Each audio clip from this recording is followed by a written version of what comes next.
I now call on the class valedictorian, Miss Khadine Hylton.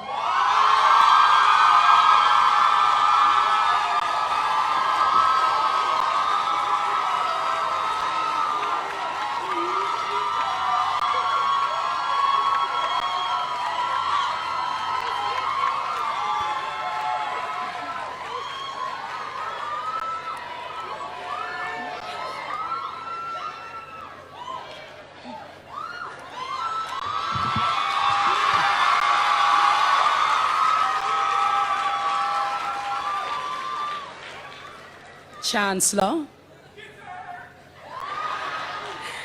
Vice Chancellor, Pro-Vice Chancellors, Principals, Registrars, Ministers of Government, members of the Diplomatic Corps, officers of the university, professors, lecturers, members of staff, honorary graduates, parents, friends and fellow graduates, ladies and gentlemen, a felicitous morning to you all.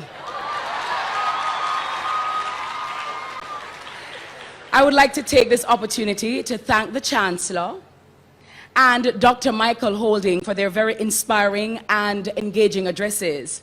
The motto of the university is "A light rising from the west," and we, the graduating class of 2018, will hope to be beacons of inspiration from the east, the west, the north, and the south. Fellow graduates, like the caterpillar and the butterfly, we have survived that cathartic experience. We reached the Rubicon, arriving as graduands, and having crossed it as imperiously as Caesar did in 49 BC, we have arrived as graduates. Having said arrived, it does not mean that we have accomplished or actualized our full potential.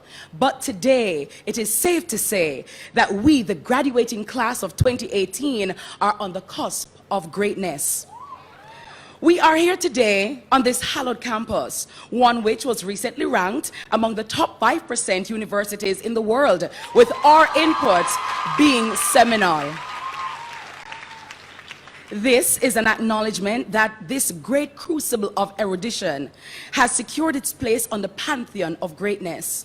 Indeed, it is a testament to that immutable path set by immortal stalwarts such as the illustrious Sir Philip Sherlock and Professor Rex Nettleford of blessed memory, among many others. Today is a signal day, not just in our collective lives, but in the memories of our forefathers who have paved the way for this university to grow into a platinum brand, having blossomed and flourished for 70 years, and from which we are beneficiaries. For as the great bard of Avon, William Shakespeare, so famously said through the mouth of Brutus in Julius Caesar, there is a tide in the affairs of men, which when taken on the flood, leads to fortune. On this tide, the graduates of 2018 are afloat, and we give our irrevocable promise that having seized the tide, we will ensure that this will lead not just to the fortune of ourselves, but of our beloved university, which has prepared us for what some may regard as a brutal world, but in our respectful view, also a caring world, one pregnant with promise. To our lecturers, at whose feet we supped as the Apostle Paul did with Gamaliel, enjoying every morsel of knowledge which fell from your lips, even when we were stressed out with deadlines and assignments. You made us better, not just better students, but persons generally. Individuals who are ready to take on the challenges not just of Jamaica, but of the entire Caribbean, and I dare say, the entire world. The world is our oyster, and we are poised pearls. To the administrative, the ancillary, security, and other members of staff, to you all we owe an eternal debt of gratitude. Our respect for you is cast in concrete and lined with Wakanda vibranium. Wakanda forever. To our families, my mom, Lady Marge, I love you, mommy. To my rock, I love you. To those who, like us, shed blood, sweat, and tears, today on can pop on the collar and give yourself a round of applause. pat on yourself on the back because I only do it for the love and not for the likes.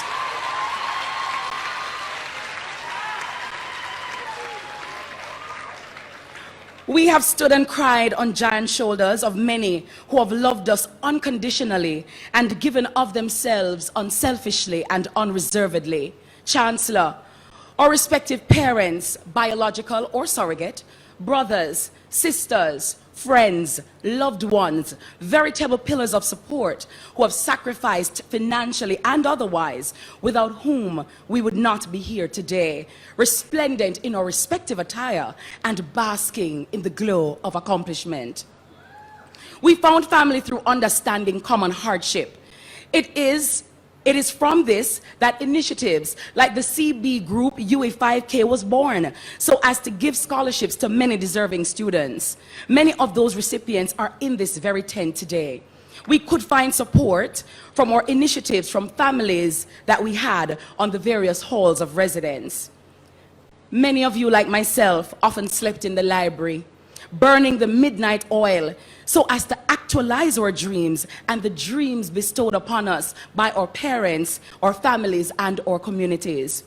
As Longfellow penned, which was epigrammatically captured in song by Beenie Man, the heights of great men were not attained by sudden flight, but they, while their companions slept, were toiling upward in the night.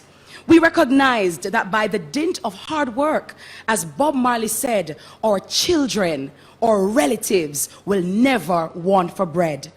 Speaking of bread, Nardo's corn dogs rescued us many a day and many a night. The bun and cheese from Marie's stall when funds were low. The platinum flitters and fried dumpling with the taste good gravy kept hunger at bay while we pressed to achieve our goals. And also the stalls over by SR16 catch up with stomach when we needed to rush to class. On the halls, there was cultural exchange at a granular level. Across Jamaica on a Sunday, you will always find somebody cooking rice and peas. Jamaicans learned to switch it up a bit. We learned about chana, Hylton, doubles, roti, pilau, cuckoo, and flying fish. Our platinum experience during this marvelous sojourn was demonstrated on the halls, where we not only lived as diverse Caribbean nationals, but we grew to understand each other's cultures. Similarly, our Caribbean brothers and sisters understood water shortage. They understood long, winding SAS lines, integration Thursdays, and robot taxis. One are ready to a move. The halls have helped to shape us and galvanize our character. Family and friends, look around you. What do you see? You see a tent. Well, you might see a tent, but we see exams, frustration, anxiety, invigilators, and we can hear the ominous words, stop all writing, stop all writing. Law students, your additional 15 minutes are up. Stop all writing, put the pens down. Well, the time is indeed up, and we can get up and stand up, humble yet proud on this auspicious occasion. As graduates, we are now among the privileged few, not because we are better than others, but because we are recipients of a pricey yet priceless education from this noble and platinum university. As the French would say, noblesse oblige. Responsibility comes with rank. And as a result of our training and the pearls of wisdom we have assimilated, we appreciate that to whom much is given, much is expected.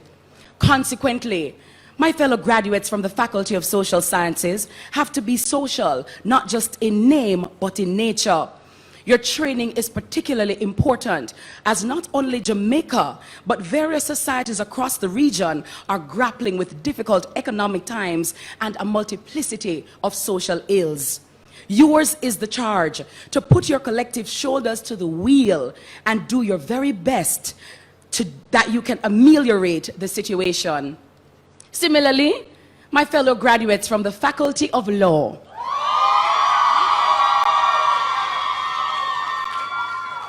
We have a unique duty to our respective societies, having regard to the fact that laws govern nations. Although we are not yet lawyers, and not necessarily all of us will attend law school or practice law, we must still be cognizant of the fact that we are on the periphery, and I dare say the cusp, of entering a very noble profession. We must uphold the principles of honesty, integrity, and probity of character. When the time comes, we must give of our services gratuitously, readily, and meticulously to address the many problems besetting the court system and the justice system, such as the backlog of cases, improving the legal aid system and the judiciary, and eradicating the negative perceptions that too many lawyers have held. We must stand up and be counted, and we must make a difference. We recognize that kings are dying and clowns are rising. Many people have become lambs to the slaughter. They are no longer people, but sheeple. They need leaders, thinkers, and problem solvers. We have to provide guidance and help to edify the society.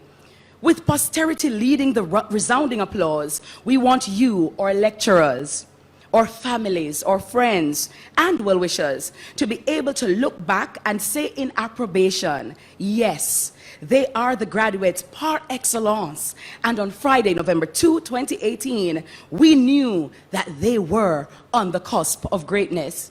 Finally, using the vernacular immortalized by the iconic Miss Lou in her inimitable fashion, everybody big up on a nice clean self and boss a Miss Kitty Blank. Thank you.